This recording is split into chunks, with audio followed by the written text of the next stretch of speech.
그동안 이 LH공사에 대해서는 굉장히 힘 있는 데서 그런지 이 문제에 대해서 아무도 직시해서 이야기를 하지 않더라고요. 80년대, 90년대에 그 원로 학자들께서 LH공사가 이거 땅 장사하는 건 이건 잘못된 것이라고 이야기 많이 했는데 그 이후로 한 20년 동안 침묵 무드로 계속 학회가 가운데 이제는 좀 바꿔야 되겠다. 왜냐하면 수도권이 택지개발 사업을 해서 근데 그린벨트조차 풀면서 민간한테 분양을 한다. 이거는 정말 나쁜 짓이에요. 왜냐하면 그린벨트 때문에 토지 소유자도 오랫동안 수십 년 동안 묶어놓고 풀어주면서 그걸 받아가지고 땅 장사를 한다. 이거는 상식적으로 사람들 그 예의가 아니다. 땅 사회적으로 지켜왔던 그런 가치에 대한 예의가 아니다. 그래서 이제는 땅 장사 문제를 제대로 짚고 넘어가야겠다. 그래서 이제 이번에 이야기를 하면서 그린벨트 해제 이야기가 벌써 작년부터 들썩거리고 하니까 이번 제대로 한번 정리해봐야 그린벨트는 적어도 이건 안 되겠다. 이거는 분명히 내가 하면 안 된다. 하더라도 최소한 토지농가가 갖도록 하자. 그러니까 이게 우리가 세금 걷어가지고 길 내고 개발하면은 국가가 공공이 모든 사람이 다 혜택을 봐야 되는데 소수자만 혜택을 보는 그런 세상을 지금까지 우리가 수십 년 동안 꾸려왔는데 이제는 바로잡을 때가 됐고 특히 특지 개발한 경우에 개발 이익을 사회시키는 메커니즘 이게 왜 위헌이냐 하는 것을 한번 짚어야 되겠다. 그것을 이제 설명을 하는데 원래 그 특지 개발을 이제는 다 아시다시피 토지구역적인 사업을 하죠. 토지구역적인 사업은 보시다시피 이렇게 개발이 필요한 지역의 주지들의 땅을 조금씩 잘라내 가지고 그걸 모아서 질서 있게 만드는 그러한 시스템입니다. 전 세계적으로 통용이 되고 있고 물론 여기도 이제 행정력이 많이 집중이 되기 때문에 땅을 가진 사람한테 혜택을 주는 건 어쩔 수 없는 부분인데 그렇다 할지라도 이게 채비지 같은 걸 걷어서 채비지를 걷어서 사업비로 축정하기 때문에 공공이 거의 돈을 들이지 않고 사업을 하기 때문에 그 나름대로 일리가 있는 그런 이 혜택이죠. 근데 택지개발 사업은 그렇지 않다. 강남 지역이 다 구획경제 사업 해가지고 수십 년 동안 이렇게 개발했는데 이렇게 하다 보니까 이제 토지 투기가 만연하니까 그 투기의 에너지를 갖다가 싹 걷어가지고 공유개발 개념으로 가겠다 이렇게 했는데 지역이 분양받는 능력자만 시간이 갈수록 혜택을 보더라. 분당을 보니까 이게 그 절절하게 그대로 나타나는 거죠. 과거 옛날에 이게 그 원래 지형입니다. 일제강점기 때 나온 지도인데 그때 지도 보면 여기 이제 평지가 좀 있고 이쪽이 약간 만만한 땅인데 이걸 싹 밀어가지고 저렇게 만들었어요. 만드는데 그 사이에 역사적으로는 이렇게 많은 토지 보상에 관련된 사업을 했는데 이게 그러면은 왜 특지개발제도 문제가 되고 있냐?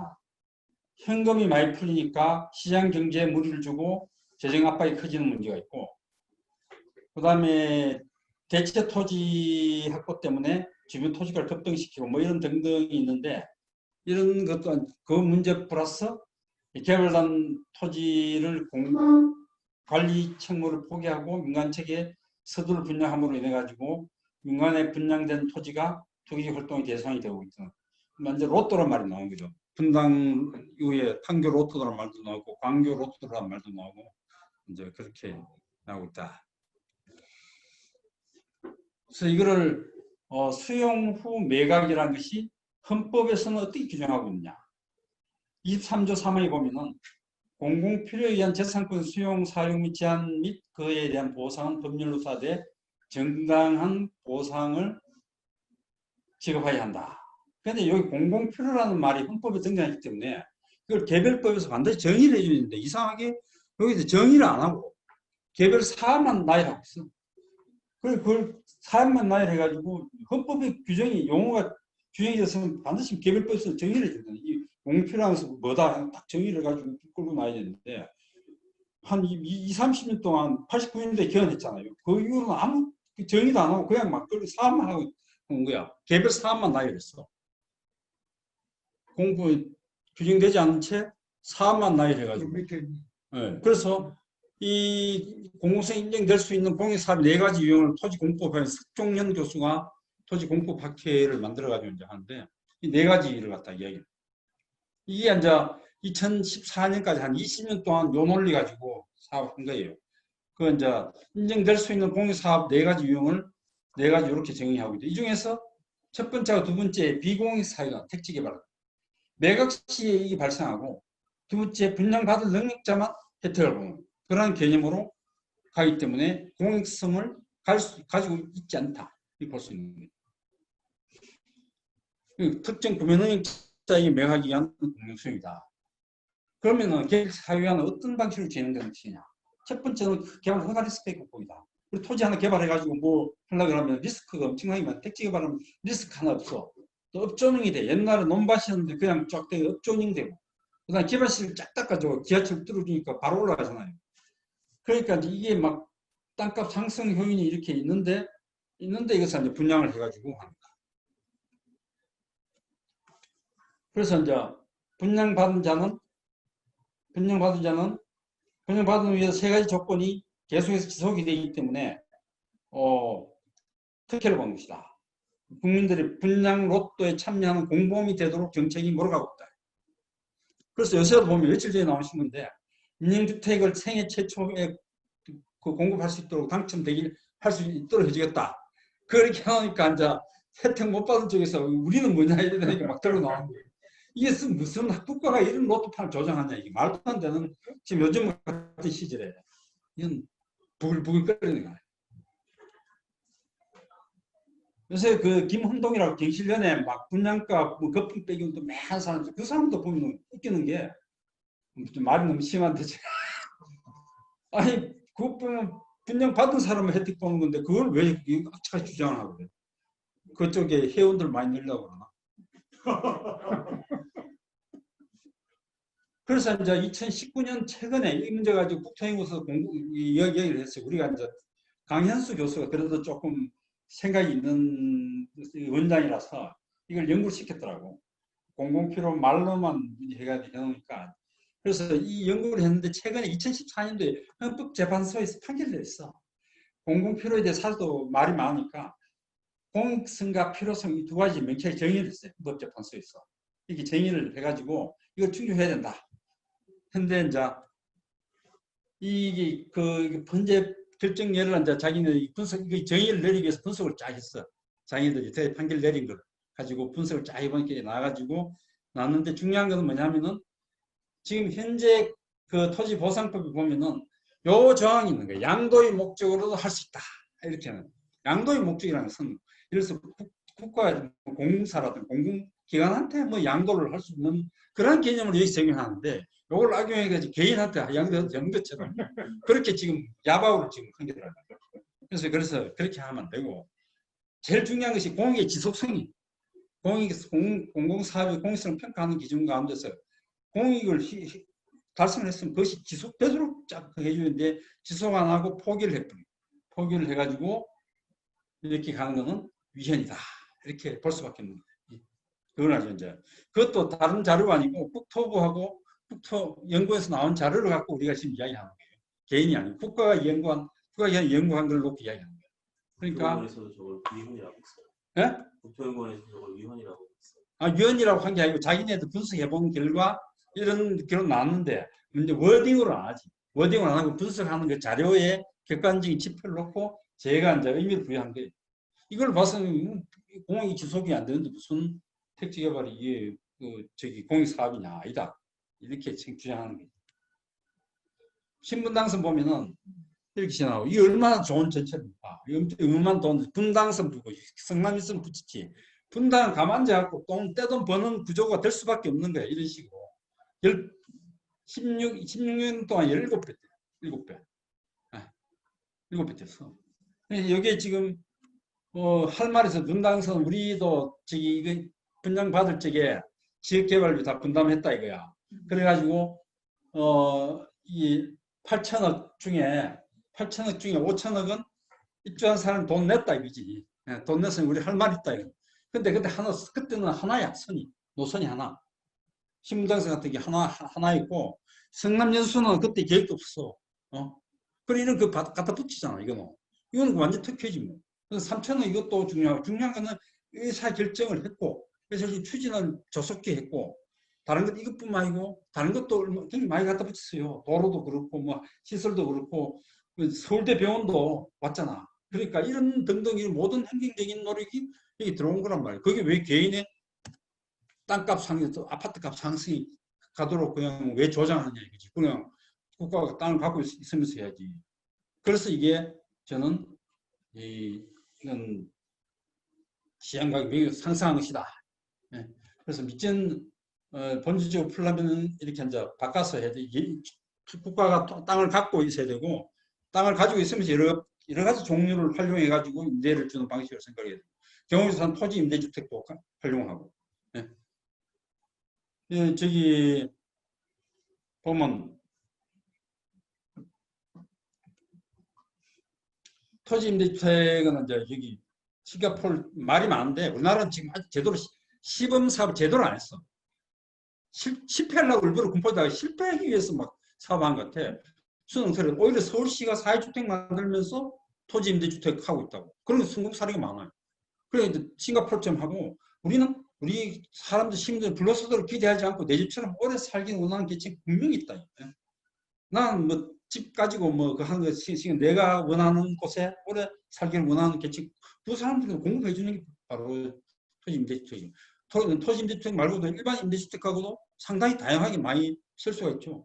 그래서 이제 이러한 것을 해야 되고 수도권이라는 차원에서 지금 강남 땅값 잡기 위해서 뭐 5만 쇼를 하는데 그건 말도 안 되는 이야기고 건벨트 풀자는 것도 말도 안 되고 이 좀 다시 근본적으로 접근해. LH는 분양해가지고 손해보는 거예요. 이렇게 10배씩, 7배씩 뛰는 것 같으면은 요새같이 이자 싼 시기에는 돈을 잘 돌려가지고 융통을 해서 갖고 있다가 임대료 오르면 임대료 받아갖고 장사하는 게 훨씬 남는 장사지. 왜 분양을 왜? 그렇지. 그게 더 남는 장사인데.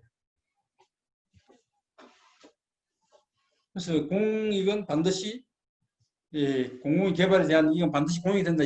선명성을 신뢰성을 보여줘야지 이 부동산 정책이 성공할 것이다. 이렇게 보는 것이 제 주장입니다. 이상으로 간단하게 간략하게 마쳤습니다. 감사합니다.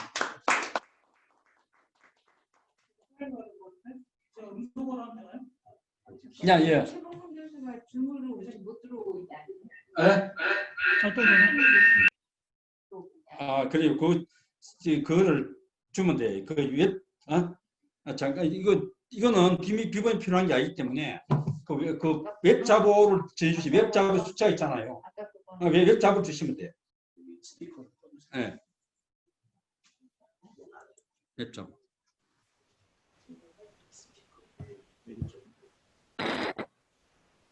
스피커요? 저쪽 스피커. 마이크. 마이크. 왼쪽 요거. 아니 맨 왼쪽 아래 좌하단. 좌하단. 요거. 이 원형. 요거.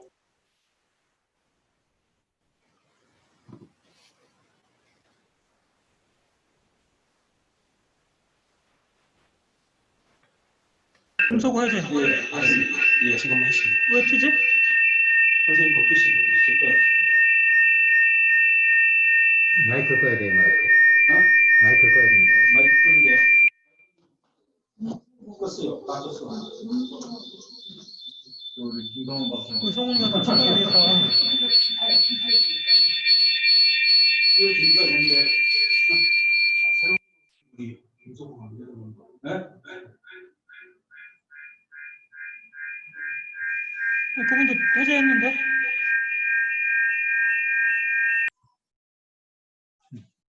유튜브 자체 승가되는 거.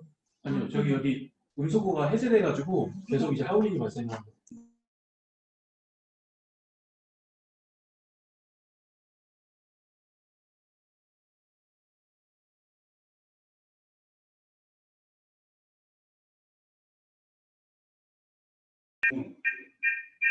친해? 됐습니다.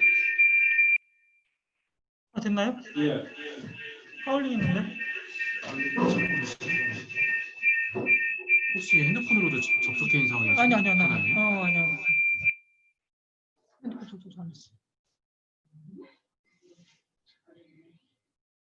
그게 왜 안 되지? 이상하게. 이게 이상하다.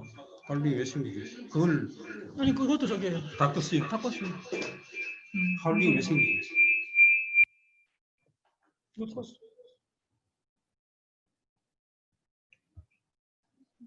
일단 뭐 한번 진행을 해볼까요? 어떤 걸 공유하면 될까요? 이 화면 자체를 공유하는 걸 하면 근데 계속 하울링 있는데. 껐는데 다 껐는데. 노트북 자체가 지금 스피커 살아있는 거 아 아니에요? 이것도 다 껐습니다. 여기서 들려요?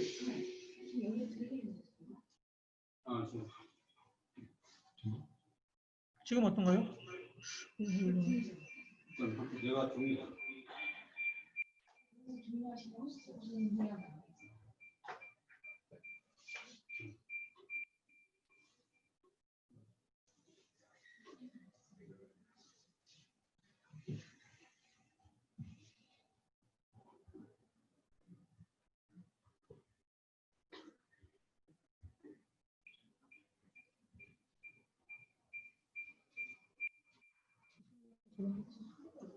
여기서 들려요. 이건 지금 다 꺼졌잖아요.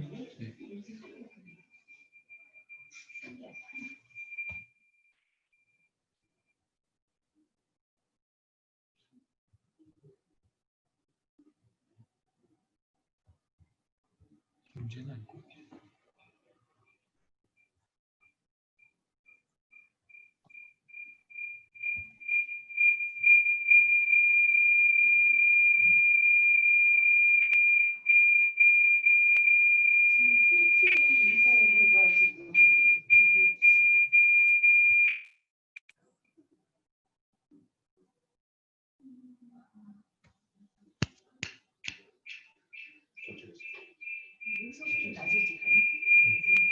여기서 한다고?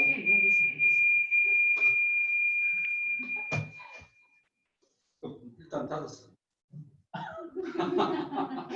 그게처럼 아니 되네 되긴 되네. 나가지만 않으시면. 나가지만 않으면 잠깐만. 근데 공유를 누가 하고 계시죠 지금? 여기 지금 이거는 자 그래서 아 공유하고 계시구나. 네. 제 화면 보이나요? 참. 자 그럼 진행을 할까요? 예 진행하시죠. 예, 이런저런 변수들이 많이 발생하고 있네요. 근데 지금 이원영 저는 사회를 맡은 이태경이라고 하고요. 예, 경황이 없어서 지금 약간 혼란스럽습니다. 근데 아무튼 저희가 공공의 토지 공급 방식 이제 바꿔야 된다는 주제로 지금 하고 있고요. 토론을 발제를 이미 지금 이원영 교수님께서 먼저 하셨습니다.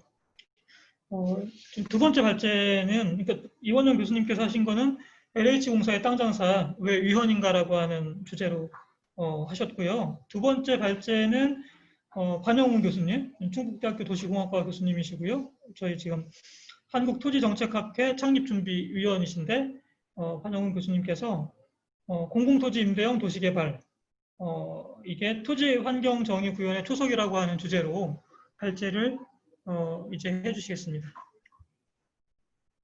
제가 마이크를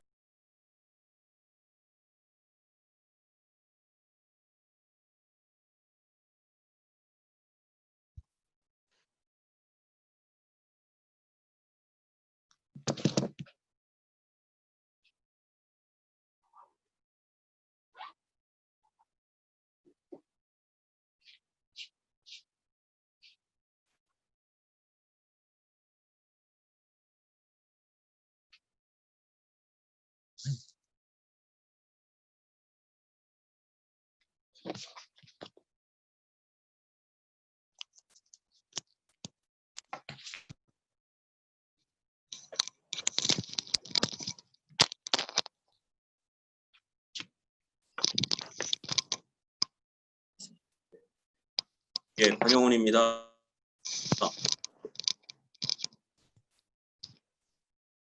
제가 오늘 발제할 제목은 공공토지 임대형 도시개발, 토지정의 및 환경정의 구현의 초석이라고 하는 제목으로 말씀드리도록 하겠습니다.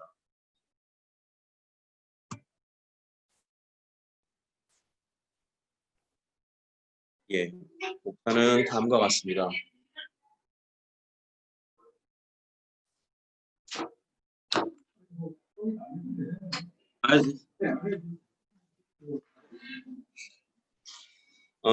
앞에서 김윤상 교수님께서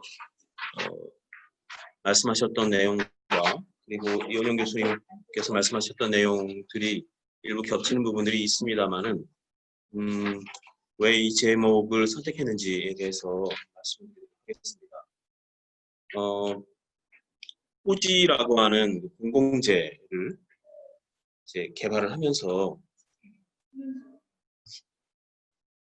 공유가 중지됐네요. 다시 해보겠습니다. 네.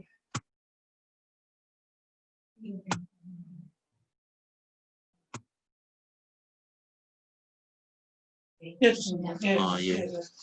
죄송합니다.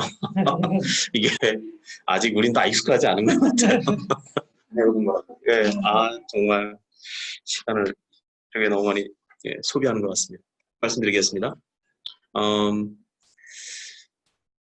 예.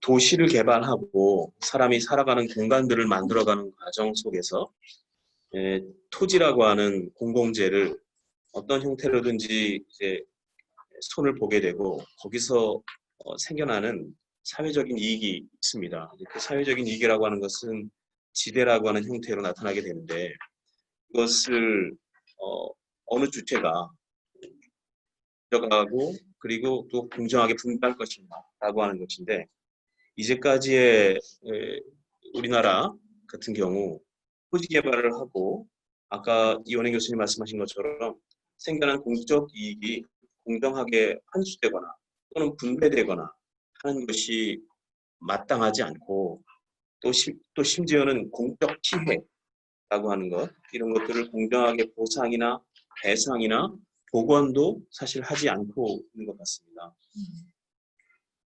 그래서 적어도 정치가 공공개발 사업을 할 경우에 이러한 토지 공공임대제를 도입을 해서 불로소득을 원천적으로 차단하고 환수하여서 이 토지정의나 환경정의를 구현할 필요가 있다. 그렇게 생각합니다. 그래서 오늘은 구체적인 내용까지 다 할 수는 없지만 어느 정도의 방향성을 제시해보고 싶습니다. 국토학회에 계신 우리 회원들도 계시고 또 그렇지 않은 분도 계시겠지만 일반적으로 아까 김윤상 교수님께서 초기에 말씀하셨던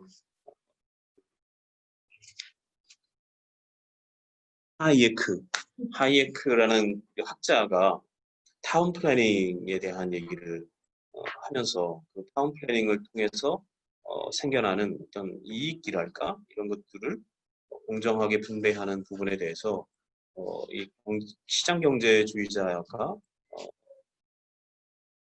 나름의 지지를 전폭적으로 지지하고 있다 이런 얘기를 했고 또 그 도시계획이라고 하는 이 일종의 공공의 목적을 달성하기 위한 이런 시스템이 필요하다라고 얘기하고 있습니다. 너무 구체적으로 다 얘기할 수는 없을 것 같고요. 도시계획이라고 하는 것은 공공의 목적을 달성하기 위한 계획이고 도시개발이라고 하는 것은 그 계획을 달성하기 위한 행위, 그러니까 사업과 연결되어 있다고 보시면 될 것 같습니다. 그래서 도시계획과 도시개발은 같이 가는 것이고 도시개발은 주로 도시개발 사업이라는 말로 주로 되어 있습니다. 그래서 도시개발 사업, 도시계획 시설 사업 이런 것들이 있는데요. 이게 다 국토계획 법에 관련된 관리계획, 여기서 지정된 도시계획 시설 설계 이런 것들하고 연결되어 있습니다. 이것은 대부분이 다 헌법에서 얘기하고 있는 아까 이원행 교수님 말씀하셨던 공공의 목적을 달성하기 위한 사업들이라고 보면 좋을 것 같습니다. 그런데 이것이 토지라고 하는 것 위에서 이루어지고 있어서 결국은 이 토지의 성격이 무엇인가 분명히 우리가 알아야 될 것 같아요. 그래서 토지라고 하는 것은 신성 불가침한 거다. 그렇게도 이제 말씀드릴 것 같고, 그리고 모든 사람이 다 모든 사람에게 다 소유할 수 있는 권한이 사실은 있는 것이다. 그래서 공평하게 부여받은 자원이다. 이렇게 얘기할 수 있을 것 같습니다. 그리고 그 토지는 어느 한 개인의 소유가 아니고 공공의 어떤 이 토지로부터 나오는 어떤 이익을 사유화하지 못하고 공공이 공적으로 공유해야 하는 그런 것이다. 이렇게 얘기할 수 있을 것 같습니다. 그래서 토지의 가치인 지대를 사회 공동체가 공유하게 되는 것, 그것이 곧 토지 정의를 실현하는 것이다. 이렇게 얘기할 수 있을 것 같아요.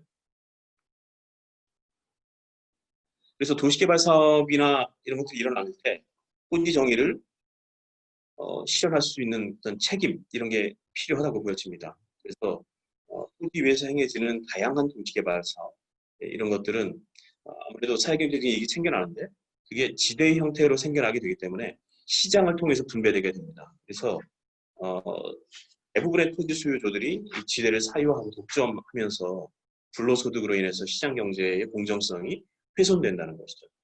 그래서 토지 소유 자체만으로 사회적 이익을 독점할 수 없도록 해야 한다는 것. 그래서 토지를 놀려두거나 그 위해서 무엇은 하지 않고 그 사회의 어떤 책임들을 떠넘기는 그런 행위들 이런 것들이 토지 공공성을 현저하게 해치게 되기 때문에 토지 공공성을 실현하기 위해서는 이런 토지 불로소득을 판촉하고 공정하게 분배할 수 있는 사회적인 합의가 담긴 제도적인 장치를 통해서 동의를 실현해야 한다.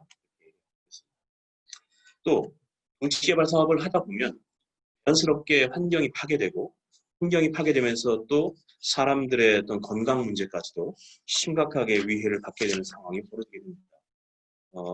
뭐 작금에 우리가 4대강 사업부터 시작해서 다양한 도시개발 사업, 구체에서 일어나고 있는 뭐 산업단지 사업, 도사업 이런 것들이 녹지도 파괴하게 되고 수질도 파괴하게 되고 또 산업단지 같은 경우에는 대기도 파괴하고 수질도 파괴하고 그런 경제 행위와 환경 파괴가 동시에 같이 연결되어 있어서 이게 내부의 경제, 편익, 외부 불경제, 즉 환경 피해 이런 것들이 동시에 일어나고 있다는 것이죠.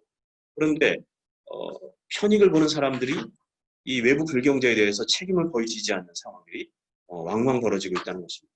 그것이 김포 거물대리에서도 인천 사월마을에서도 다양한 이 산업단지가 운영되고 있는 곳 또는 주택단지가 조성되고 있는 곳 공공의 목적이라고 하면서도 사실은 이런 환경 피해에 대한 대안이 적절하게 마련되지 않고 있다는 것. 그것 때문에 공정한 대응 방안이 필요하다. 이렇게 그걸 어떻게 할 것이냐? 토지의 공공성에 기반할 필요가 있다고 생각합니다. 이건 다 아시는 분들이고요. 그래서 이런 개발 사업을 해서 생겨나는 녹지 훼손, 가계, 생물체 건강의 피해 이런 것들을 어떻게 해결할 것이냐? 원인자 책임의 원칙에 입각해서 해결하는 PP라고 하는데 Polluter Pays Principle이라고 하는데 그런 그 공평한 피해에 대한 것도 공평하게 분배하고 공정하게 해결해야 된다는 것이죠. 그래서 이것이 곧 정의적인 접근이고 극단적인 정의의 패러다임이 있어야 된다고 생각합니다. 그래서 도시개발 사업과 환경 문제가 연계가 있다면 그 환경 문제는 곧 환경 정의적인 개념으로 풀어가야 된다고 생각이 들어요. 아까 공간 정의 말씀을 드린 거죠. 그래서 도시개발 사업은 그렇다면 환경적인 정의의 개념이 함께 연동되어서 문제를 해결해야 된다. 그렇게 생각합니다. 환경 정의를 언뜻 생각하면 굉장히 일반적인 편익을 다 공유하는 것처럼 그렇게 생각하실 수도 있습니다. 그것이 1차적인 어떤 개념이기도 하지만 이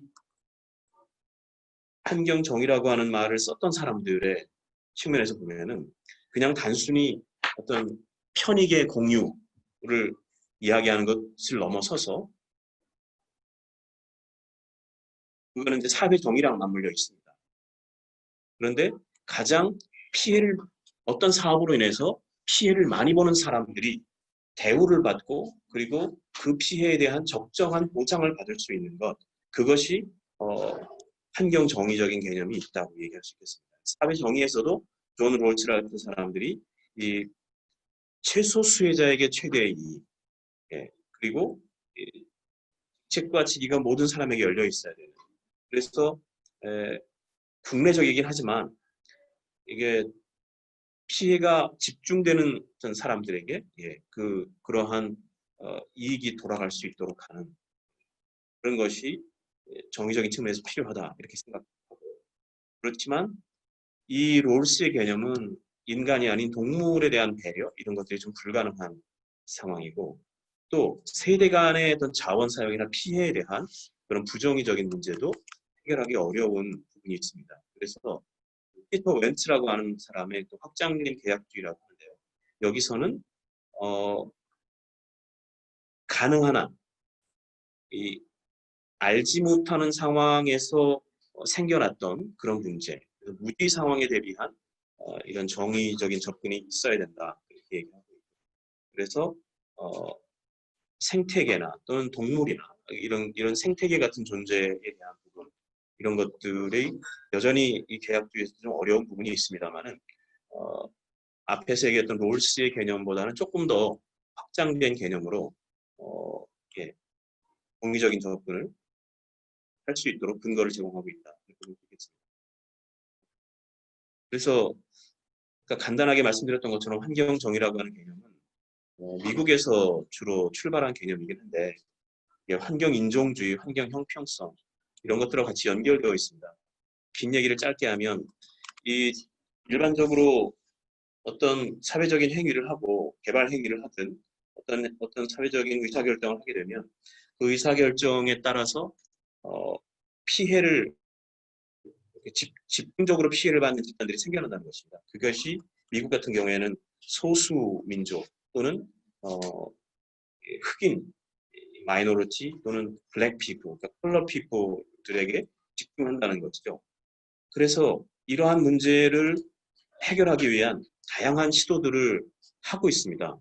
그래서 미국에서는 클린턴 정부 때 행정명령 12898을 발동을 하면서 모든 연방의 그런 의사결정을 하면 거기서 나오는 모든 이 행위들이 소수민족이나 또는 가난한 사람들이나 흑인들에게 이런 피해가 집중되지 않도록 모든 연방 정책을 다 이렇게 재검토하는 이런 일들이 생겼고, 미국 환경청에 환경정의 국이 생기기도 하고 하는 상황들이 있었습니다. 그래서 일반적으로 환경정의라고 하면 환경 형평성이라는 말로 주로 이해가 되고 있습니다. 그래서 한국적인 상황에서 보면 인종 문제가 없는 한국적인 상황에서는 현 세대와 미래 세대의 사회 모든 구성원이 어떤 조건에서도 환경적인 혜택과 피해를 누리고 나눔에 있어서 불공정하게 대우받지 않고 공동체의 문화와 역사 그리고 주변의 생명체가 적당하게 공존하도록 하는 것이다. 이렇게 얘기할 수 있겠습니다. 그래서 환경정의의 원칙으로 본다면 분배적인 정의, 절차적 정의, 교정적인 정의, 실체적인 정의 이렇게 네 가지로 얘기하는데요.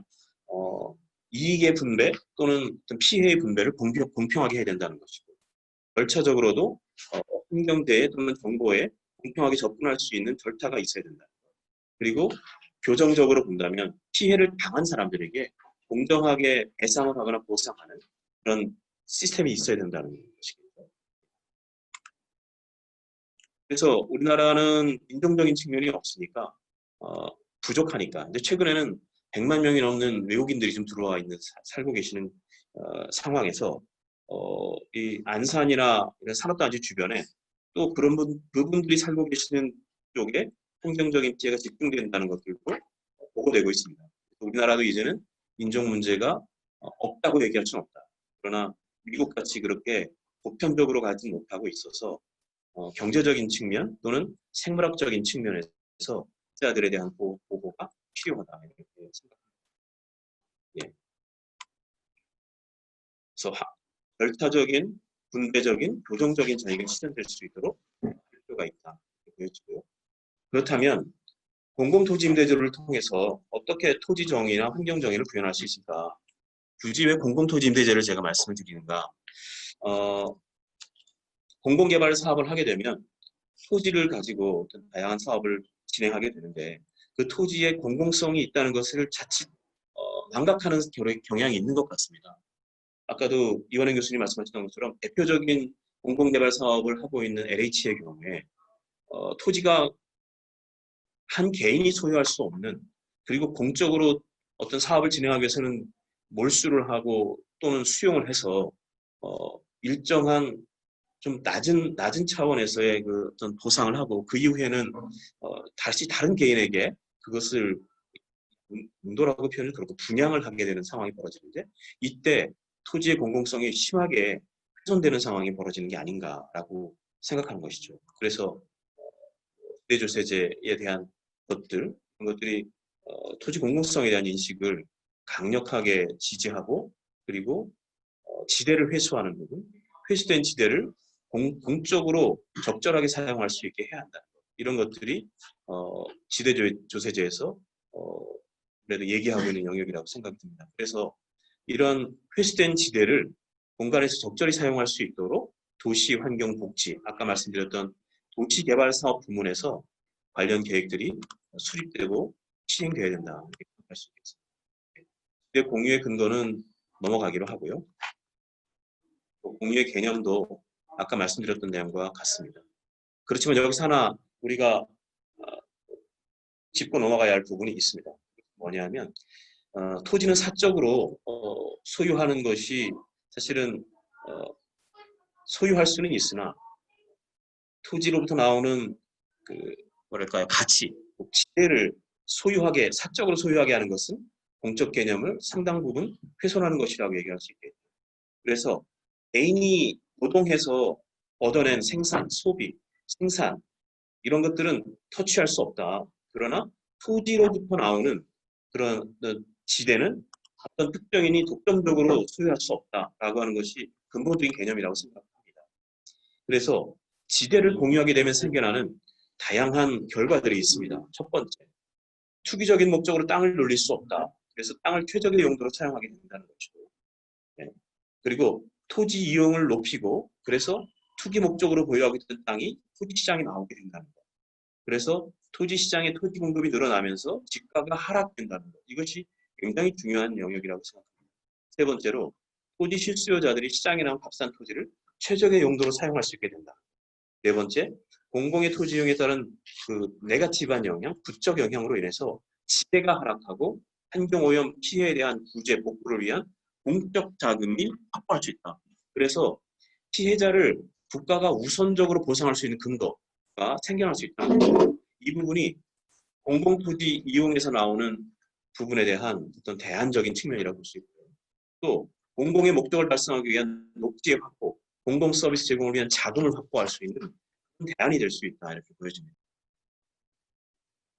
예, 그래서 토지 불로소득을 환수하는 어떤 이 메커니즘을 동원해서 주택 문제를 해결할 수 있는 방안이 무엇일까? 여러 가지가 있겠지만 그 중에 하나가 공공임대주택이다 생각합니다. 공공토지를 임대하고 토지가 임대된 상태에서 주택을 분양하는 방식도 있을 수 있고 또 이렇게 토지도 임대하고 건물도 임대하는 그런 양쪽 모두가 다 임대되는 방식의 공공임대도 가능할 수 있겠다. 그런데 우리나라 같은 경우에 이미 일가구 다주택자들이 많고 또 주택을 또 생산해도 뭐 법적으로나 좀 세금적인 측면에서 최근에 뭐 뭔가 대안을 좀 내놓고 있긴 하지만은 여전히 이 주거보다는 재산의 어떤 불로소득을 추구하기 위한 재산 중식의 수단이 되기 때문에 현재 이런 주택 정책에 어떤 전환이 좀 있어야 되지 않은가 그런 생각이 듭니다. 전에 2009년도 때 제가 토지 임대 분양주택 관련된 논의에 참여한 적이 있습니다. 홍준표 씨가 이 토지 임대 주택을 발의한다고 하면서 저희 발제했던 사람들하고 이제 논의가 됐고 뭐 이렇게 진행을 하다가 이걸 법제화한다고 하면서 원래의 뜻하고 상당히 다른 방식으로 법제화가 됐고 LH에서 이걸 바꿔도 원래 의미의 토지 임대부가 아닌 분양주택 형태로 이것을 보는 그런 모습들이 있어서 상당히 안타깝게 생각하고 있고요. 진정한 의미의 토지 임대주택이 아직 우리나라에서 시행되고 있지 않다. 또 하나는 한두 군데라도 토임주택이 된다 할지라도 여전히 다른 그 주변 지역이 또 다른 형태의 이 분양주택들이기 때문에 상당히 영향을 많이 받게 될 것이고 어려움이 좀 있다고 보여집니다. 그래서 공공임대주택의 경우 정년이나 또는 저소득층, 1인 가구 등의 특성에 맞게 대량으로 공급할 필요가 있지 않을까 싶습니다. 최근에 얘기하고 있는 이 청년층들을 위한 주택 정책을 살 수 있도록 하는 소유 또는 분양의 형태를 취하고 있는데 저는 좀 패러다임을 전환해야 된다고 생각해요. 그래서 공공토지 임대의 정신을 띈다면 또 토지 공공성을 생각한다면 공공에서 토지를 조성하고 그것을 분양할 게 아니라 공공에서 토지를 조성하고 그리고 주택도 나름 공공의 재원으로 주택을 만들어서 현재 주택 문제가 심각한 주거 문제에 심각한 대학생, 1인 청년 가구, 신혼 청년 가구, 노인 가구 등의 대량으로 양질의 공공임대주택을 공급할 필요가 있겠다. 그래서 제가 전에 간단하게 연구를 해봤을 때 청년들에게 약 100에서 150만 원 정도를 공급을 하게 되면 이 순환 사이클에 들어가면서 이 주택 문제가 일정 부분 해소되는 것처럼 보였습니다. 그래서 대학생이나 1인 청년 가구나 신혼 청년 가구 앞에서 200만 원을 공급한다면 일정 부분 이 주택 문제의 고리가 이제 순환형으로 바뀔 수 있지 않을까 그런 생각을 하게 됩니다. 그리고는 토지 임대부 주택이나 또는 환매조건부 주택에 대한 대안이 있을 수 있겠습니다. 여전히 이것은 토지 임대부 주택은 토지를 임대하는 방식이고 건물은 스스로 짓게 되겠죠. 또는 건물까지 지어서 건물은 분양하는 방식이 될 수 있겠고 환매조건부 분양주택은 토지와 건물을 동시에 같이 분양하지만 나중에 이사를 가게 되거나 그 이주를 하게 될 때는 공공 그 관리기관에 이것을 다시 환매하는 조건이 되겠죠. 그렇게 되면 토지의 불로소득을 원천적으로 차단하는 효과가 생기게 될 것이고 그리고 건물을 분양받은 사람들의 경우 일반 공공임대주택에 사시는 분들보다 훨씬 더 건물을 이제 잘 간수하기 때문에 건물의 수명도 늘어날 수 있지 않을까 그런 생각이 듭니다. 예, 그래서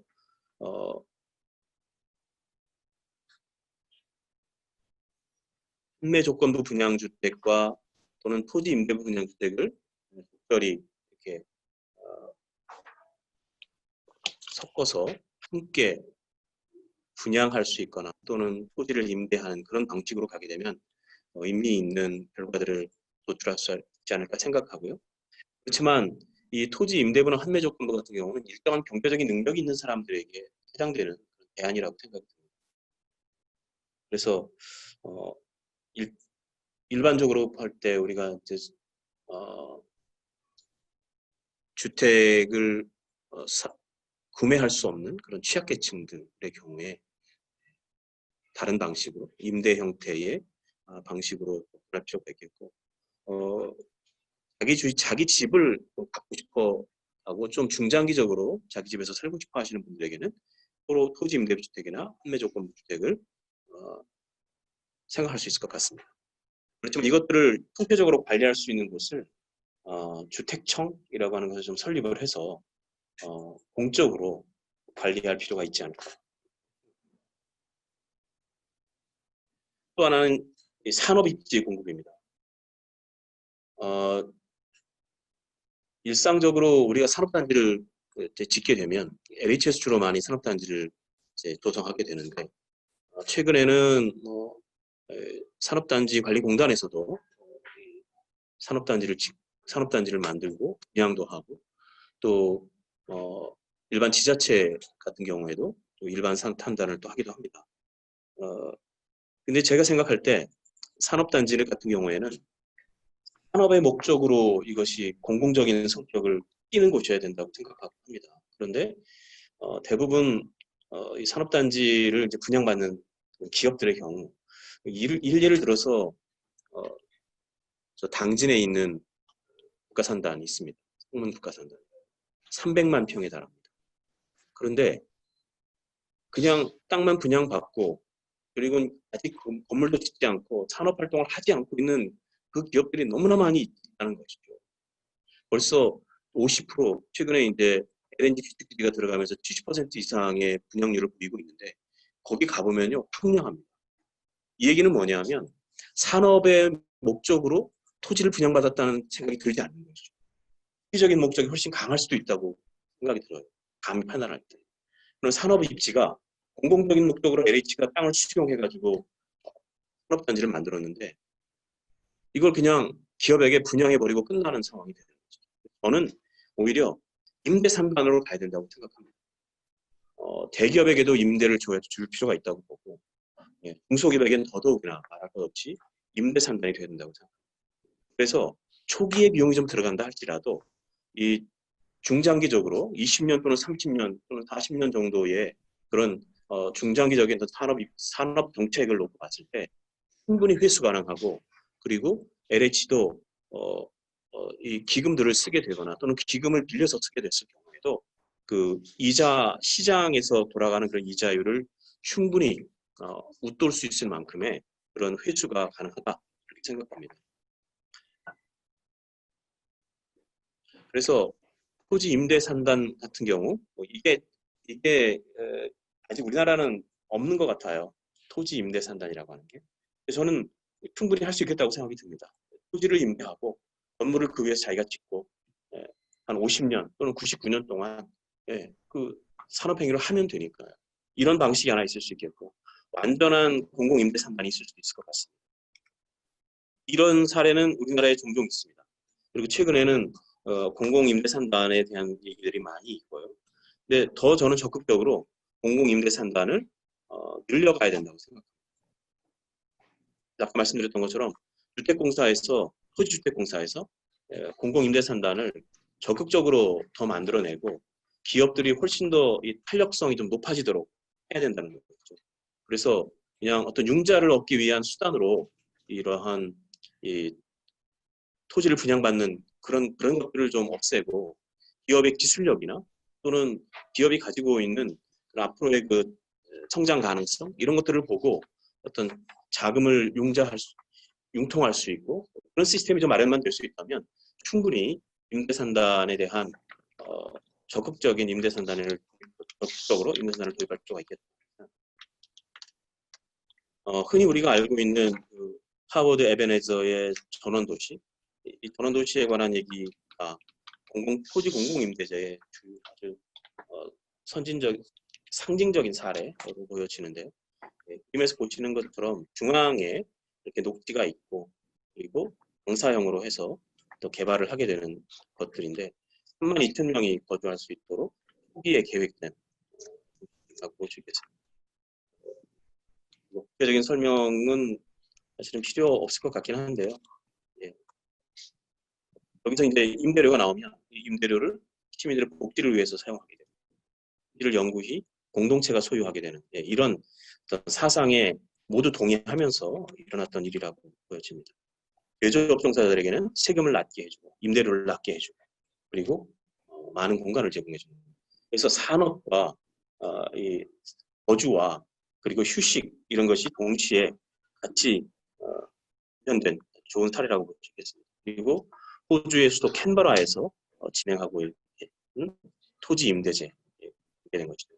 이것도 헨리 조지의 사상을 받아서 영향을 받아서 토지와 건물의 가치 상승분이 개별 토지 소유가 아니라 정부에 귀속되도록 하는 그런 으로 운영이 됐다고 합니다. 처음에 시작된 거에서 좀 느린 속도로 진행이 되고 있지만 나름의 성공적인 사례로 보여지고요. 최대 99년까지 토지가 임대되고 농업용지는 25년 정도 임대되는 것으로 보여지고 매년 임타인들은 경매를 통해서 결정된 지대로 임대를 지불합니다. 이렇게 매년 임대료를 내게 하는 이유 중에 하나가 토지 투기 행위를 차단하게 되고 토지 가치의 상승분을 원천적으로 환수할 수 있는 그런 시스템이기도 하고 또 신도시 건설 비용의 재원을 마련하기 위해서이기도 하고 그렇다고 보여집니다. 그래서 지대조세제를 통해서 환경정의를 어떻게 달성할 수 있을까? 이제까지는 이제 토지 정의에 관계된 것이었다. 아까도 언뜻 말씀을 드렸지만 공공토지 임대제를 도입하게 되면 공공 목적으로 사용될 토지를 자유롭게 선택해서 소유할 수 있게 돼요. 그래서 여기서부터 나오는 임대료라든지 그런 것들을 통해서 실제로 이 비선호 시설 같은 경우 취약계층으로부터 격리할 수 있게 되고 지역적으로 불공평한 배치를 원천적으로 배제할 수도 있게 되는 그런 효과들을 가져올 수 있게 됩니다. 그래서 공공이 토지를 소유하는 전제 하에서는 도시계획을 공적으로 할 수 있게 되기 때문에 원천적으로 좀 경제적으로 취약한 계층이나 또는 정치적으로 취약한 계층들에 있어서 이런 환경적인 피해나 오염에 원치 않게 노출되는 상황들을 미리 보호할 수 있을 것이다 이렇게 생각하고요. 또 토지 임대료를 통해서 나오는 그 재원을 가지고 공원이나 녹지를 조성하거나 유지하고 관리할 수 있게 된다.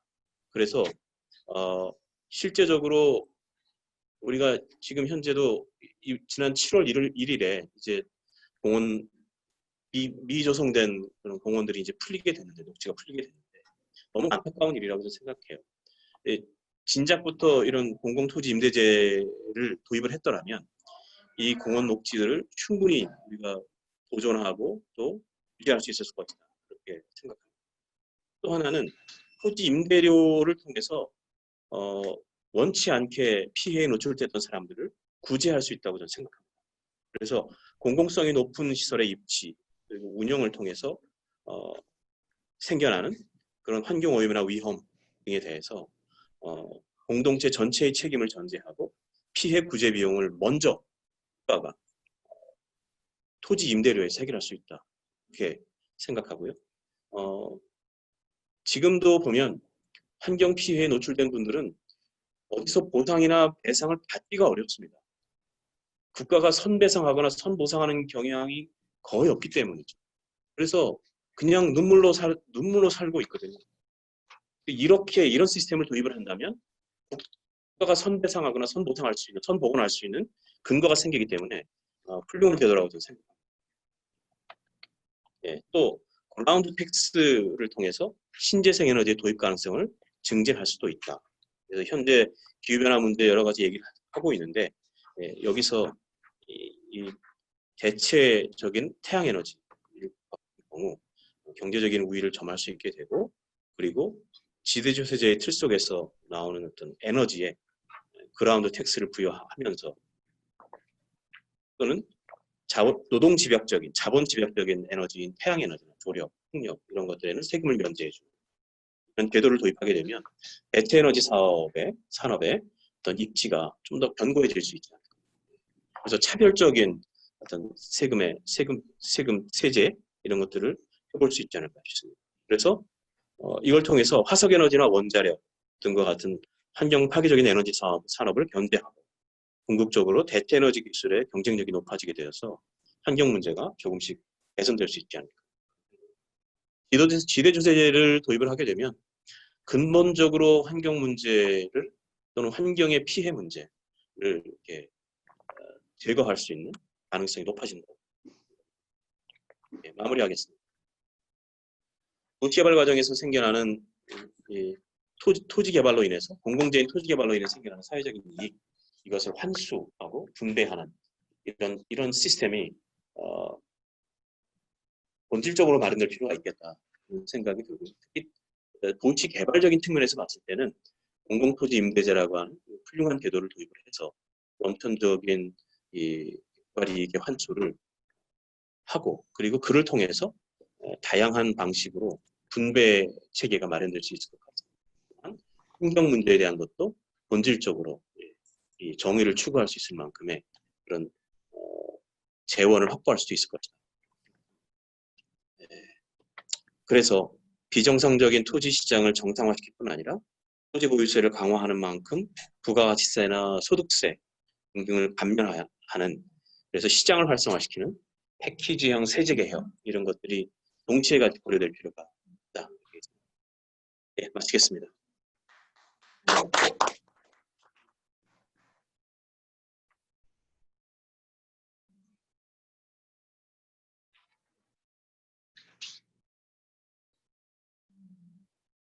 예. 예, 지금 발제가 다 끝났고요. 예, 우여곡절이 많았는데 아무튼 발제는 끝났고요. 관영 교수님 고생하셨습니다.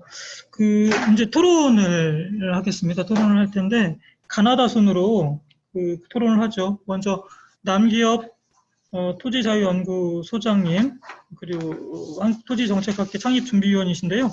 남기업 소장님 토론을 이미 저희가 시간이 많이 지나간 관계로 아주 간략하게 압축적으로 해주셨으면 좋겠습니다. 예. 네, 저도 여기 들어가서 해야 네, 공유하면 됩니다. 화면 공유.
하고 하면은 얼굴도 보이게 비디오도 켜주세요. 네. 네, 좋습니다. 네, 네. 아, 예. 그래서 얼굴을 이렇게. 잘 나온다. 잘생겼다. 네. 예. 토론 맡은 요 PCB에 렌즈 보면서 하시면 돼요. 여기. 없어져. 예, 여기. 이게 예, 알겠습니다. 토론을 맡은 우리 토지자유연구소의 소장으로 활동하고 있는 남기업이라고 합니다. 두 분 발표 미리 또 보고 왔고 또 들었습니다. 또 김윤상 교수님 말씀도 들었고 짧게 제 의견을 말씀드리겠습니다. 자본주의 시장 경제의 근본적인 문제가 저는 토지에 있다. 부정의하고 비효율적인 토지 제도가 경제 위기, 불평등, 실업, 환경 파괴의 주된 원인이 되고 있다라고 하는 기본적인 인식을 가지고 있습니다. 오늘 두 분이 발표한 것, 또 김 교수님 말씀하신 걸 보면 이런 부정의하고 비효율적인 환경 파괴적인 토지 제도를 근본적으로 바꾸자는 주장이시죠. 그래서 이제 오늘 그런 취지에서 학회도 이제 창립을 하자라고 제안을 하신 거로 제가 알고 있습니다. 근데 이런 저희의 이런 주장이 작년 말에 제5차 국토종합계획이라는 것을 발표를 했는데요. 이 국토종합계획이 얼마나 규정력이 있는지는 잘 모르겠습니다. 근데 하여튼 좋은 말을 많이 써놨더라고요. 그 중에 하나가 제 눈에 딱 띄는 게 이제 성장과 개발 중심의 국토개발 시대에서 관리와 경영으로 국토계획의 기조를 전환한다. 뭐 이런 겁니다. 관리와 경영을 하려면 국토를 공공이 소유하고 있어야 되는데 민간이 다 땅을 소유하고 있으면 관리와 경영에 상당한 애로가 있고 한계가 너무 많죠. 공공이 소유하고 있어야 관리를 제대로 할 수 있고 경영을 할 수 있다는 거죠. 그래서 저희가 지금 추구하고 있는 것은 제5차 국토종합계획에 정확히 부합한다. 그 말씀을 드리고 싶었습니다. 또 하나는 이제 저희가 이제 임대형 토지 공급을 계속 하자는 건데 지금까지는 매각형을 했는데 매각형이 왜 잘못됐는지 이원영 교수님은 헌법까지 이제 올라가서 이제 가져와서 이건 위헌적인 요소가 상당히 있다는 말씀하셨는데 임대형으로 바꾸게 되면 지속 가능성을 생각하지 않을 수가 없죠. 왜냐하면 계속 관리해야 되고 거기서 임대소득을 확보해야 되니까. 근데 매각형이라고 하는 건 지속 가능성을 생각하기 매우 어렵습니다. 뭐 팔아버리면 되니까요. 처분해서 이익이 남기면 되니까 그러니까 매각형에서는 환경 친화가 나오기가 어렵다. 임대형으로 가야 환경 친화가 비로소 좀 많이 생각할 수가 있다라고 합니다. 근데 이제 이 공공토지 임대제를 토지를 공공이 소유하고 임대하는 걸 확대하려면 하나 조건이 필요한데 고율의 토지 보유세하고 동행해야 한다.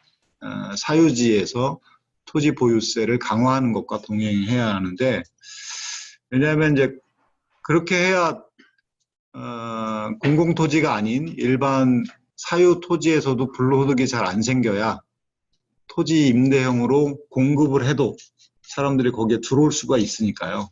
왜냐하면 다른 데는 전부 집을 사놓으면은 뭐 좀 있으면 오르고 그러는데 토지 임대형으로 개발한 데서 주택이 공급이 되면 잘 안 오르니까 제대로 공급하면 안 오르니까 시장에 외면을 받게 되고 또 그냥 안 오르는 거로 그대로 있는 게 아니라 거기 들어간 사람이 그럼 우리 임대료 깎아주라 이렇게 이제 나오겠죠.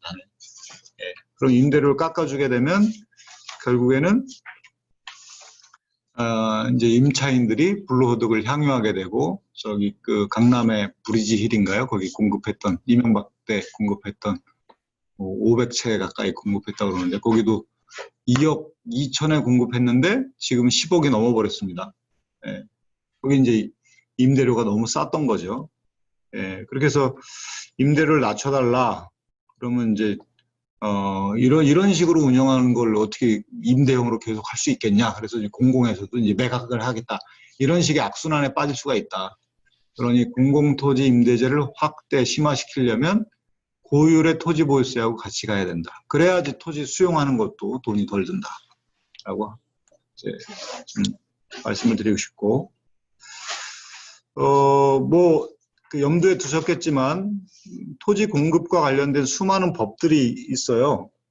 그래서 뭐 택지 공급 방식과 가액을 정하는 뭐 택지 개발 업무 처리 지침 뭐 이런 것 구체적인 게 있는데 이런 것도 이제 죄다 바꿔야 되잖아요. 임대를 하려면.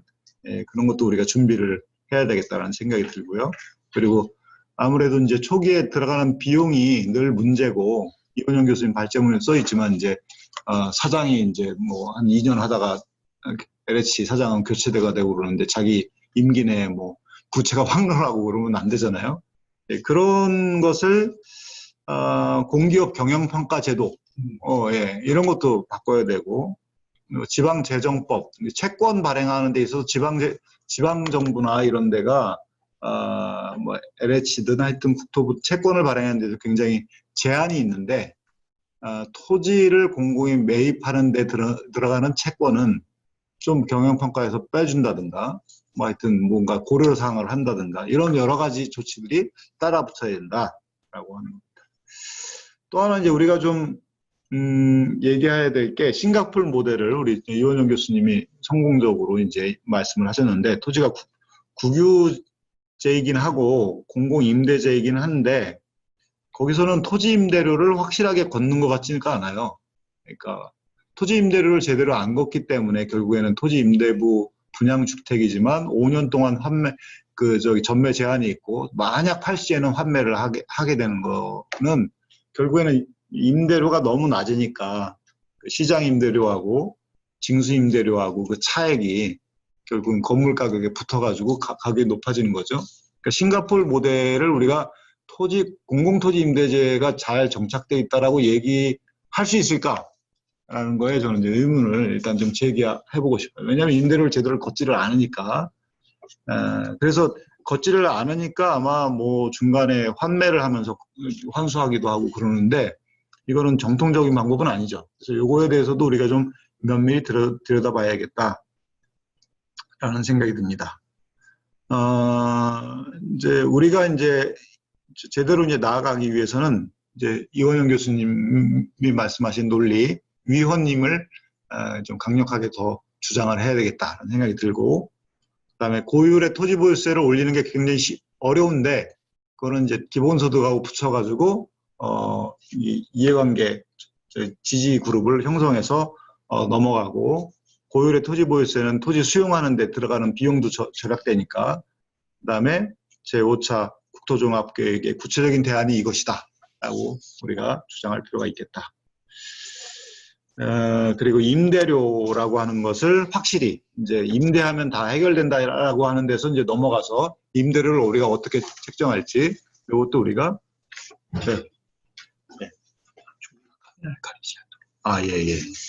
임대료를 어떻게 책정하고 운영해야 될지에 대해서도 좀 더 디테일한 디자인이 필요하겠다.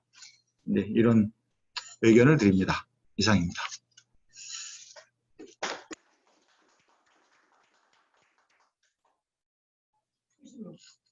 네. 이거를 이쪽으로. 예. 선생님께서 이제. 그냥 화면에 얼굴이 나오는군요. 네, 진짜 얼굴이 나오고 요걸 보시면 됩니다. 네, 여기 지금 나오고 있는데. 예. 네, 저는 뭐 이걸 학술적으로 들여다보는 쪽은 아닌데, 다만 제가 이제 개인적인 경험이 이런 그 공공개발에 이제 단연간 종사하다가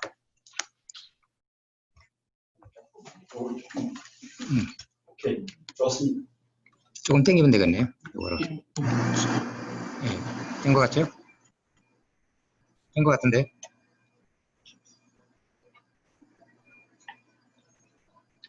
예. 그래서 이제 또 나와가지고는 저 민간 사업자들이 하는 그런 개발 사업 프로젝트를 이제 다루고 있고 그래요. 그래서 제가 이 토지가 이제 뭐 대부분 개발 이익이 나죠. 근데 실제로는 손해 나는 경우도 있어요.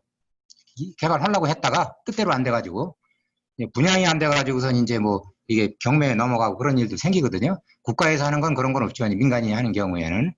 그래서 이제 저는 지금 우리가 다루고 있는 개발로 인한 이익이 사유화되는 문제, 이 문제에 접근하기 위해서는 어떤 뭐 지금 뭐 제도적인 문제 혹은 뭐 세금에 관한 문제 뭐 여러 가지 접근 방식이 있을 수 있겠지만 제가 보기에는 저는 근본적으로 일종의 이건 좀 철학적인 문제가 아니냐 이렇게 보는 겁니다. 뭐냐면은 우선 이 토지라는 그 자산이 이게 굉장히 그 한정적인 자산이기 때문에 개인이 소유한 것은 맞지만 이게 어떤 공적인 국가가 필요로 할 적에는 공적 성격을 띈다 하는 게 교육 단계에서부터 얘기가 돼줘야 된다는 거예요.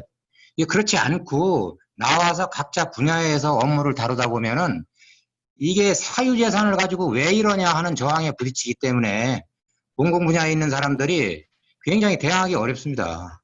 예? 그런 문제가 나오는 거거든요. 예컨대 뭐 저기 뭐 포천이나 이런 데 보면 개인 재산인데 뭐 거반 한 30몇만 평 갖고 있는 사람이 있어요. 그 사람은 맨날 고대하는 게 여기 국가에서 무슨 사업 좀 안 하냐고 내 땅 좀 가져가게 뭐 이런 거 걱정하고 그렇습니다. 이제 이런 거는 무슨 뜻이냐면은 일부 우리가 그 시가지 개발이 급격하게 일어가지고 이때 이제 토지 가격이 많이 상승되는 경우에 그 이익을 창출하게 한 국가적인 그 공공 기능이 이제 개인 사유로 전환되는 이게 이제 핵심 문제라고 보는 거거든요. 그거를 방지하려면은 토지 소유자의 우선 1차적으로 일선에서 부딪히는 문제는 그 사유재산권에 대한 강력한 요구입니다. 이게 그게 그렇지 않다. 일단 국가가 그 노력을 들여서 개발을 했기 때문에 그렇다면은 여기서 나는 이익도 거의 대부분은 국가가 가져갈 수 있는 것이다. 이게 좀 공유되는 개념으로 이게 좀 확산이 돼야 될 필요가 있다는 겁니다. 일부만 가지고 이거 주장을 해가지고는 어렵습니다. 이게 요새 뭐 공직자 문제 나오는데 이런 개념이 쭉 깔려 있으면은 소위 자기가 어떤 좀 권한 있는 자리에 갔을 때에도 땅을 확보하려고 애쓰는 이런 일이 안 생깁니다. 그런 사적인 이익을 안 취할 터이니까. 제가 알고 있는 기억으로는 참 굉장히 존경받는 그 훌륭하신 분인데 자기 개인적으로 토지를 이제 매입하는 과정에서 문제가 돼가지고 그 상당히 중요한 그 공직에서 내려오는 일이 있었어요. 신문에도 크게 나고. 그분이 산 땅이 강남에 있는 땅입니다. 그래서 이제 그런 문제들로부터 근본적으로 토지의 이익이 사유화될 수 없는 거다. 이게 대전제가 필요하다는 겁니다. 그래야 이 공익적으로 발생한 이익도 어떻게 하자 하는 논의가 시작될 수 있어요. 그리고 이 개발로 인한 이익 부분에서 제가 실제로 경험한 거지만 거기에 그 개발 대상지에 들어간 토지 소유자가 억울하다고 주장을 합니다. 왜 억울하다고 주장하냐? 수용되는 사람이에요. 그렇죠. 억울하다고 주장을 하는 거죠. 자기 의사와 관계없이 전혀 모르는 일로 이거를 이제 뭐 공공적 필요다 해가지고 개발해가지고 그 이익이 주택 소유자한테 넘어가고 있다는 거예요. 토지 소유자는 나는 그냥 뺏기기만 하고 이게 일선에 있는 실질적으로 토지 소유자도 그 주장을 하고 제가 경험칙으로 경험한 바에 의하면은 그 서울대에 계신 그 교수님이 계셨어요. 그 중앙도시개발위원회 했던 분이십니다. 이분이 이제 처가집 땅이 이제 수용되는 일이 생겼는데 워낙 이제 뭐 좀 중앙에서 이제 활동을 하고 그래가지고 뭐 이제 그래서 이제 연락이 와서 직접 설명하러 갔어요. 제가 그 서울대학교에. 그분이 이제 주장하는 논리가 그거 있었어요. 이 주택공사가 하는 일이 공공기관인데 공정하지 못하다. 뭐 공정하지 못하다는 주장을 합니다. 그때. 이제 왜 그러느냐 하면은 토지를 그 싼 값에 뺏어다가 이 분양받는 사람한테 이익을 주고 있는 거라는 거예요. 그 역할을 하고 있다는 겁니다. 그때 저는 그렇게 답변을 했어요. 우리가 아직 집이 없어서 고통받는 사람들이 많아서 아직은 그 방법을 씁니다. 이 토지 소유자의 배려까지는 가지 못하고요. 이렇게 설명해서 이제 결국은 수용 조치를 다 했습니다만은 이제 그렇기 때문에 토지 소유자들이 억울해하는 면이 있는데 제도적으로 보면은 토지 소유자가 일종의 그 개발 이익을 가져가는 제도가 있었어요. 지금 폐지됐는데 그 도시재개발법이라는 그 법이 있었거든요. 거기에서는 그 개발에 들어가는 소요 비용을 일부를 토지 소유자가 댈 수 있어요. 자기도 비용을 낼 수 있습니다. 그럼 비용 낸 만큼 분양을 받아서 개발 이익을 가져가는 이런 그 제도가 있었죠.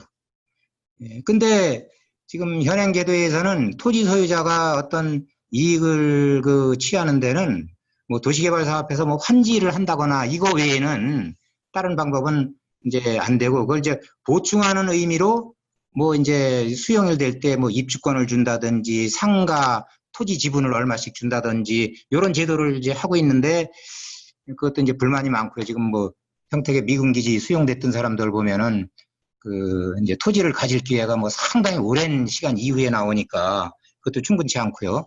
그래서 저는 이제 기본적으로 뭐 긴 시간 말씀드린 그렇고 정리를 하자면은 그런 그 토지가 사유재산이긴 하지만 국가가 거기다가 어떤 그 목적을 부여하면은 공익화될 수 있다. 이런 그 대전제적인 논의가 이제 공유되어야 된다. 이제 그런 생각을 하고요. 그리고 이제 또 하나는 공공 쪽에서 이익을 이제 환수하는 방법은 뭐 다양하게 구사가 될 수 있지만 이제 그것도 어떤 그 입지적인 그 위치에 따라서 이게 이제 이익이 아니라 오히려 우리가 이익에 대한 환수만 이게 자꾸 얘기를 하다 보면은 그럼 논리적으로 손해나는 데는 그럼 개발하지 말아야 되는 거 아니냐 이런 그 논리에 들어가게 됩니다. 국가적으로는 손해나는 땅에도 그걸 해야 되는 거거든요. 뭐 예를 들자면은 요새도 그러는지 모르지만은 저 지방 같은데 일반 아파트 사업자들이 건설 안 합니다. 분양이 잘 안 되니까. 근데 거기에 집이 필요한 사람들이 많아요. 그럼 국가가 거기 가서 싼 분양가로 아파트를 짓는 겁니다. 그 제도를 해가지고 거의 지역계 할당제식으로 합니다. 어디다 얼마 지어라 이 식으로. 그럼 밑겨도 거기가 져요. 매년 손해봅니다. 실제로 손해봐요. 이 손해본 거를 이제 수도권에서 이익을 봐가지고 메꿨던 거죠. 그것이 이제 원가를 이제 정확하게 밝혀라 해가지고 이제 원가를 이제 밝히고 들어가다 보니까 그렇게 지역 간에 이익 분배를 하는 이제 그런 제도는 뭐 약화가 됐습니다. 그래서 우리가 이익에 대해서 논의를 할 적에는 그 이익의 상당 부분이 개발로 인해서 손실이 예상되는데도 국가가 필요하다면 거기에 가서도 또 쓰여야 된다. 이거를 좀 말씀드리고 싶고요. 그리고 이제 토지를 국가가 확보하는 게 뭐 이렇게 공적으로 뭐 공식적으로 논의됐는지는 모르지만 뭐 과거에도 그 이제 실제로 뭐 건설부나 이런 그 정책을 다루는 데 있어 가지고도 그런 논의가 뭐 전혀 없었던 게 아닙니다. 어디에 맨날 밀렸느냐? 우리가 그 소요 자금에서 맨날 밀리는 겁니다. 적은 돈 가지고 많은 집을 지어야 되는데 임대를 한다고 하면은 토지 가격이 잠기는 문제가 나와요. 그래서 과거에는 우리가 이제 자금이 없다 보니까 AID 자금 같은 걸 막 끌어왔어요. 근데 우리가 자체 자금, AID 자금을 끌어오다 보니까 거기에는 이제 그 제약 조건이 막 따라붙거든요. 그 이제 서민의 주거 목적으로 공급한다는 그 대전제가 들어 있었기 때문에 그래서 이제 그것이 이제 이제 AID 자금을 끌어오기도 힘들고 와서 사용하는데도 여러 가지 제약이 따르고 하니까 국내 자본이 들어오면서 이제 그 정책 목적에 의해서 이제 자금을 끌어다 쓰기 시작을 했는데 저는 이 시점에서는 이제 뭘 이제 같이 논의를 해야 된다고 보냐면은 그렇다면 우리가 토지를 임대로 돌릴 때 토지를 소유하기 위한 자금 이게 필요합니다. 이거를 예를 들자면은 이 토지로부터 안정적인 그 임대 수익이 나온다고 하면은 뭐 리츠라든지 심지어 사모펀드에서도 20년 동안 일정한 이익이 나온다고 그러면 돈 되겠다고 나옵니다. 사모펀드는 뭐 돈 가진 사람들이 개인적으로 모으는 돈인데요. 그런 데서도 그 돈을 된다고 나와요. 그렇게 장기적으로 임대한다는 것이 확실히 보장만 된다라고 하면 이제 그러니까 그 이제 국가에서도 뭐 예컨대 뭐 이런 얘기가 뭐 맞는지는 모르겠어요. 제가 뭐 섣부르게 얘기하는 것 같기도 하지만은 우리가 그 연금 같은 경우에도 막대한 기금을 갖고 있잖아요. 안정적인 수익이 간다고 하면은 그 자금을 끌어다가 이 토지를 사게 하는 겁니다. 그러면은 이제 이런 공공기관에서 그 물량을 확보하기 위해서 계속 땅을 팔아야 되는 이런 그 거대한 구조에서 벗어날 수가 있는 거죠. 이런 부분들이 좀 같이 좀 병행해서 논의되어야 이게 지금 실행 단계에 접어들 수 있겠다. 뭐 이런 생각을 해봤습니다. 이상입니다. 요새 시중에 펀드가 많은데 그것도 공적인 장치를 통해 가지고 잘 그 유도를 하면 가능할 것 같습니다. 예컨대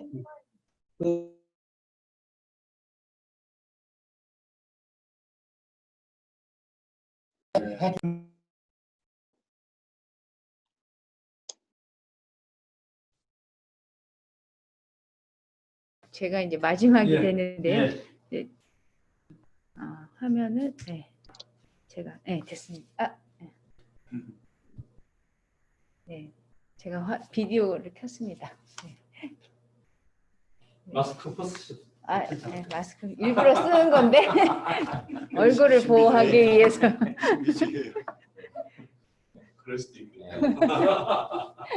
네, 뭐 저를 모르시는 분은 알겠으니까 아예 다 아시는 분인데 시간이 많이 지났으니까 그냥 짧게 얘기하겠습니다. 사실은 이제 우리 이원영 교수님이 발표하신 부분에 대해서는 우리가 뭐 80년대 초반부터, 그러니까 90년대 초반부터도 LH, 그러니까 그 당시에 이제 토지공사죠. 이제 토지공사가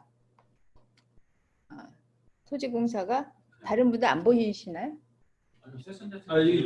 여기만 토지공사가 이제 땅 장사한다. 그건 이미 뭐 한 30년 전부터 나왔던 얘기인데 이게 이제 어느 순간 이게 LH가 되면서 이제 약간 희석이 약간 된 것 같아요. 그러니까 계속해서 LH도 뭐 경영평가에서 나쁜 점수, 뭐 부채가 얼마다라고 막 계속 얘기하는 게 사실은 이런 이제 비난을 약간 이렇게 비껴가기 위해서 오히려 죽는 소리를 하는 이런 부분도 좀 있었다고 생각이 들거든요. 하여튼 이제 지금 그 가장 이제 심각하게 얘기하셨던 게 결국은 수용을 해서 그걸 이제 비싼 돈 이제 최근에는 이제 수용 가격이 많이 높아져 가지고 사실 토지 소유자들이 손해를 본다 그랬는데 요즘은 사실 그렇지는 않습니다. 상당히 분양 그 토지 수용 가격 자체가 상당히 높습니다, 실제로. 그러니까 초기에 뭐 한 90년대까지만 해도 수용할 때 그 수용 가격이 진짜 싸서 그때는 뭐 그 토지 소유자분들이 손해를 많이 봤는데 최근에 그러니까 특히 이제 그 행복도시 만들면서부터는 굉장히 높아졌습니다. 이 보상 가격이.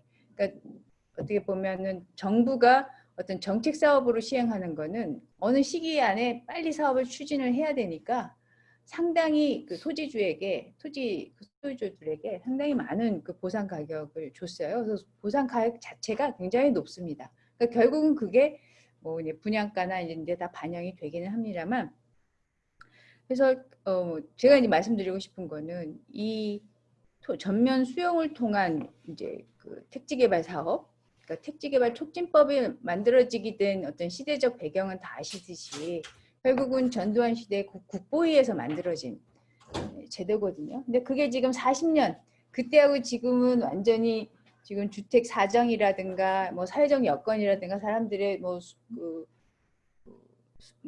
생활 여건이라든가 사람들의 수요가 다 완전히 달라졌는데 여전히 40년 전 제도를 가지고 똑같은 패턴으로 하고 있거든요. 그러니까 왜냐하면 그게 쉬우니까 LH도 그렇게 하는 거거든요. 그래서 근본적으로 이 택지개발 그 제도 자체가 바뀌어야 된다라는 생각이 들고요.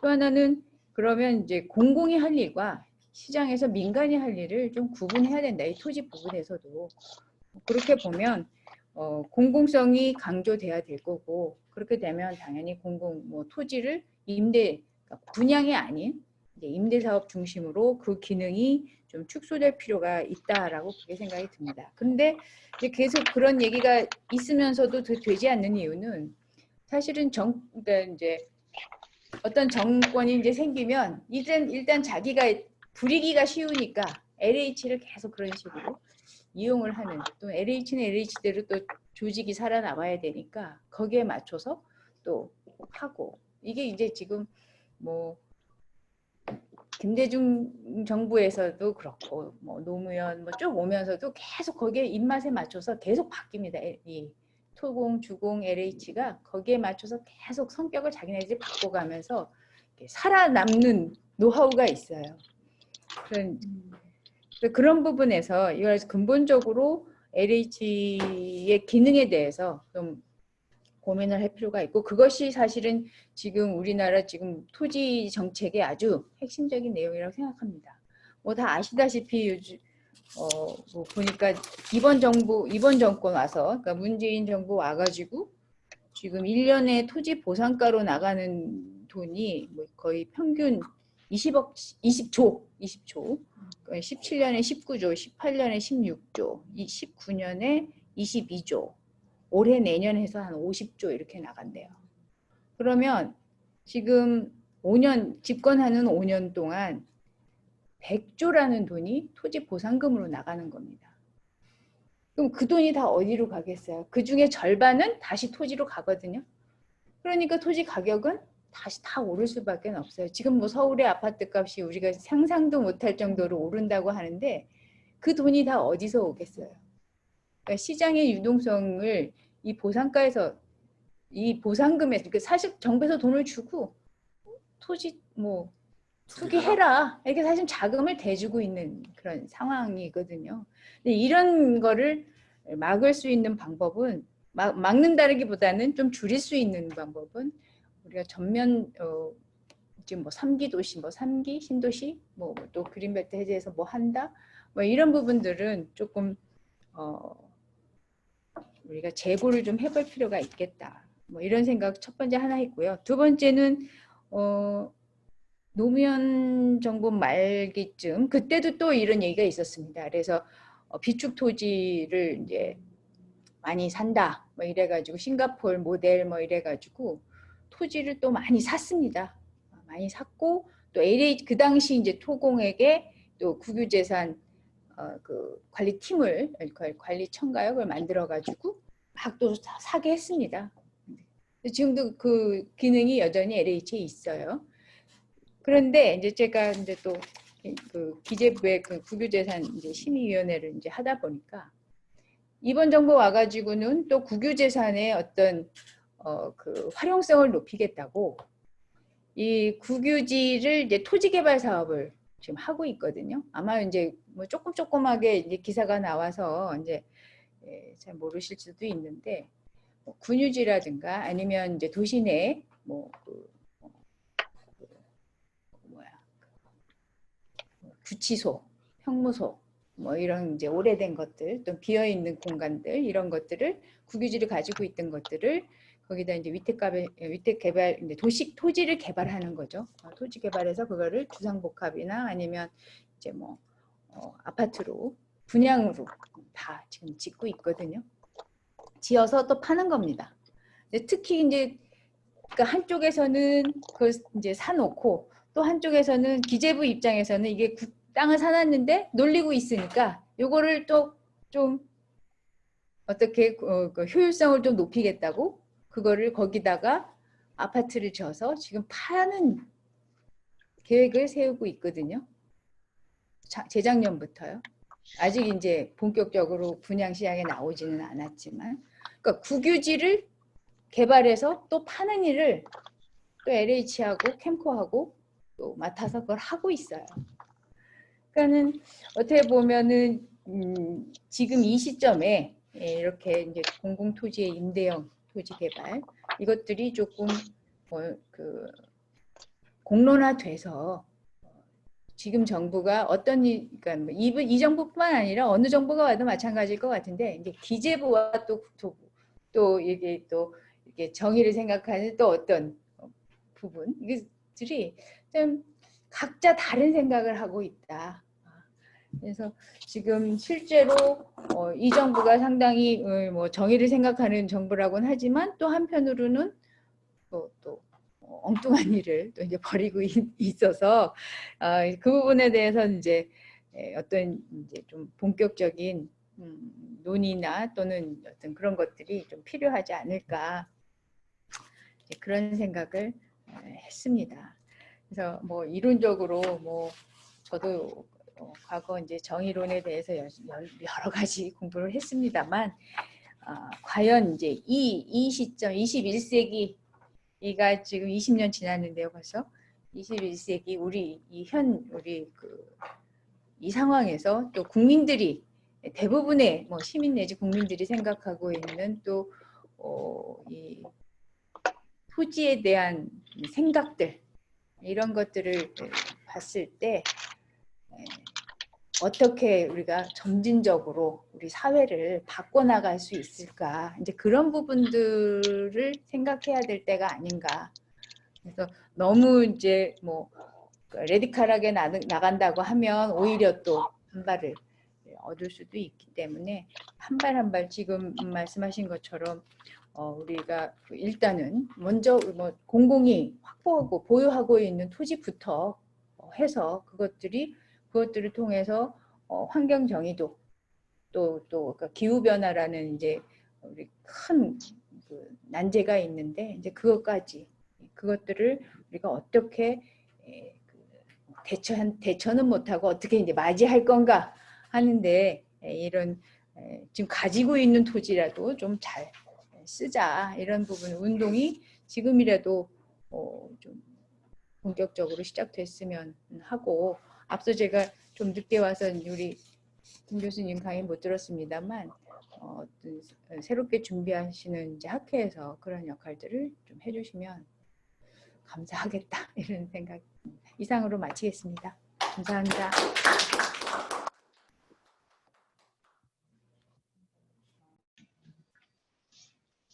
예, 그 발제와 토론이 다 끝났습니다.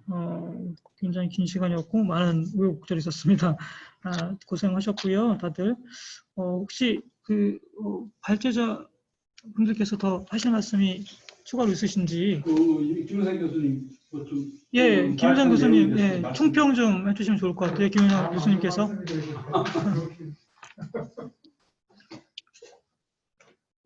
저기 보시고 총평을 하시죠.